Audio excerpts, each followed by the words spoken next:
김광섭 이사님이 선정해 주신 그 두 번째 부동산 화면을 통해 만나보시죠.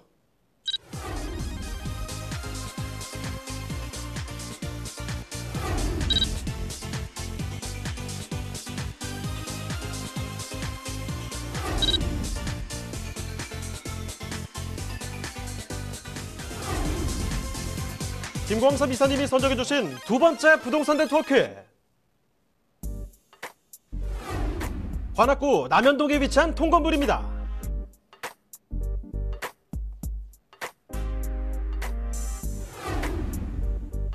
소개해드리는 관악구 남현동 통건물의 위치부터 확인해 보겠습니다. 2호선과 4호선이 지나는 사당역에서 도보 약 5분 거리에 위치해 있고 4호선과 7호선이 지나는 이수역까지 근접해 있어 사통팔달 교통망을 자랑하는 곳입니다.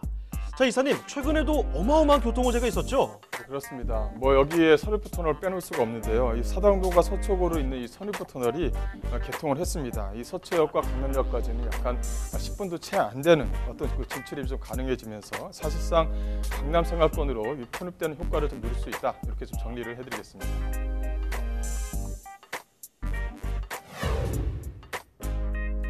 다양한 개발 호재로 관악구에 대한 관심이 날로 커지는 것 같습니다. 남현동의 생활 인프라도 빼놓을 수 없겠죠. 사당 초등학교를 비롯한 다양한 초중고가 위치해 있어서 우수한 교육 환경이 갖춰져 있고요. 3일공원, 현충원, 까치산공원 등 쾌적한 녹지 환경과 관악산 둘레길까지 있어 등산을 즐기시는 분들이라면 더욱 선호하는 남현동입니다.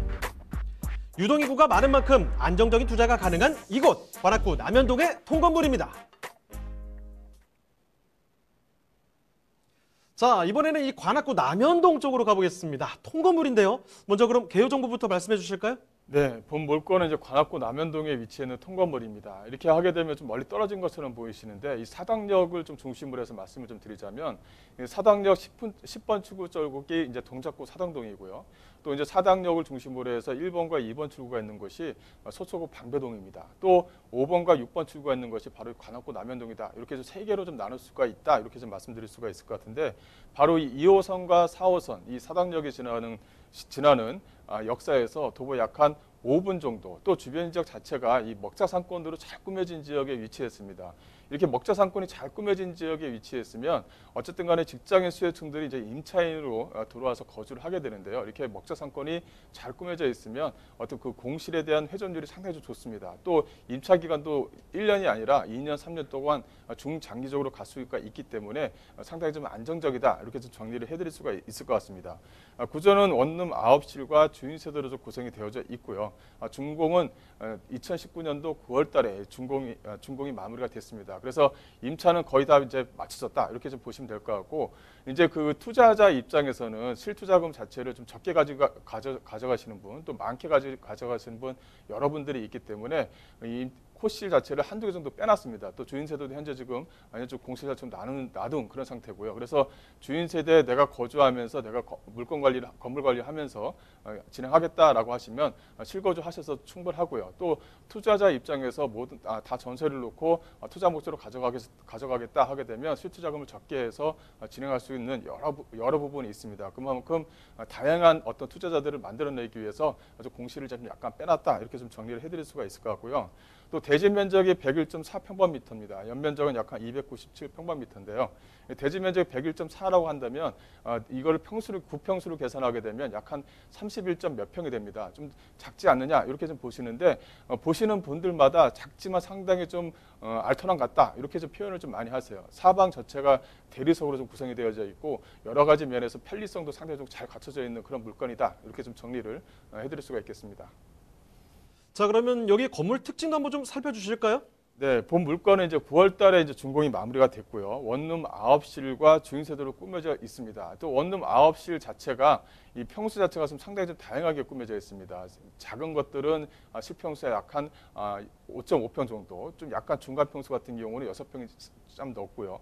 또 좀 더 넓은 평수는 8, 9평 정도가 될 정도로 상당히 더 넓은 구조로 좀 꾸며져 있다는 것도 하나의 좀 특징입니다. 또 하나는 이 사방이 다 대리석으로 좀 구성이 되어져 있고요. 또 안쪽에는 타일로 구성이 되어졌는데 상당히 고급스러운 타일로 좀 꾸며져 있어서 10년을 가도 새 건물인 것처럼 활용할 수 있다. 이렇게 좀 정리를 해드릴 수가 있을 것 같고 있고 또 CCTV가 6대나 좀 설치가 되어져 있습니다. 그만큼 여성 직장인 분들이 상당히 좀 선호를 한다. 이렇게 해서 정리를 해드릴 수가 있을 것 같고요.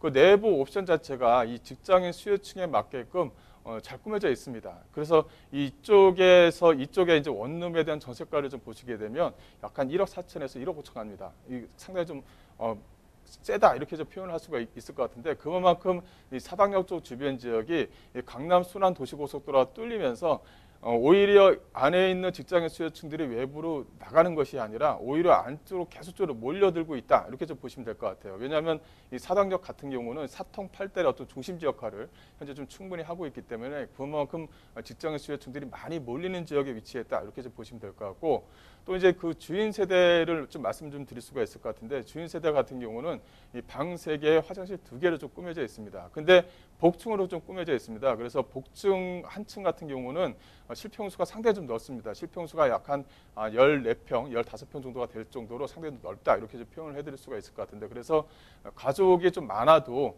충분히 좀 거주하는 데 불편함이 없다 이렇게 좀 정리를 해드릴 수가 있을 것 같고요. 또 이제 주방이라든가 이 거실 자체가 이렇게 분리가 되어져 있습니다. 하나의 통으로 좀 되어져 있는 것이 아니라 분리가 되어져 있는 부분이 있기 때문에 상당히 좀 개방감이 높다 이렇게 좀 말씀 좀 드릴 수가 있을 것 같고 또 거실을 바라보게 되면 이게 동남향 쪽으로 좀 위치가 되어져 있습니다. 그래서 요새 같은 경우는 주부님들이 이 남향으로 되어져 있느냐 이렇게 많이 좀 물어보시는데 거실을 중심으로 해서는 현재 좀 동남향으로 되어서 있으니까 상당히 좀 안정적이다 이렇게 좀 표현을 할 수가 있을 것 같고요.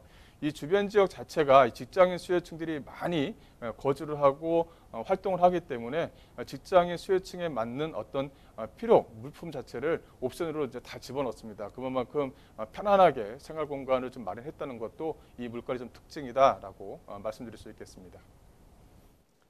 네, 남현동의 통건물 건물 외부부터 해서 내부까지 좀 살펴드렸는데요. 이제 남현동 전체적인 모습 한번 보도록 하겠습니다. 여기 그럼 입지와 호재는 어떻게 될까요? 네, 본 물건은 이제 그 사당역이죠. 또 바로 위쪽에는 또 4호선과 7호선에 들어가는 또 이수역과 인접해 있습니다.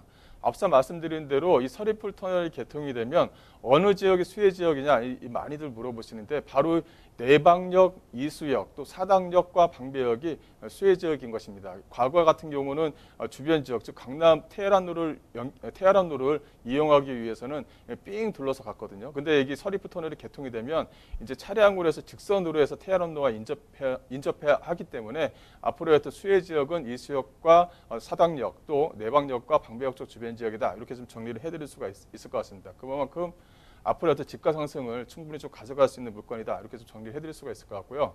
여기서 이제 도보 약 한 5분 거리에 위치했다는 것도 하나의 좀 특징입니다. 이 본 물건 같은 경우는 통건물이기 때문에 역세권에 위치했느냐가 가장 중요한데 본 물건은 통건물이고 역세권에 위치해 있다. 이렇게 좀 정리를 해드릴 수가 있을 것 같습니다. 또 하나는 사당역과 이수역 쪽 주변 지역의 이 개발 호재입니다. 이 보시게 되면 이수역과 사당역 쪽 주변 지역에 2020 도시기본계획이라든가 2025 도시기본계획 또 앞으로 있을 2030 또 2040 도시기본계획에 항상 붙어 있는 것이 바로 이수역 쪽 역세권 개발 사업 또 사당역 쪽 역세권 개발 사업입니다. 이게 항상 붙어 다닙니다. 그렇다면 이제 단기간 내에 사당역 쪽 주변 지역으로 어떤 역세권 개발 사업을 충분히 진행할 수 있는 여건이 조성됐다. 이렇게 좀 보시면 될 것 같은데요.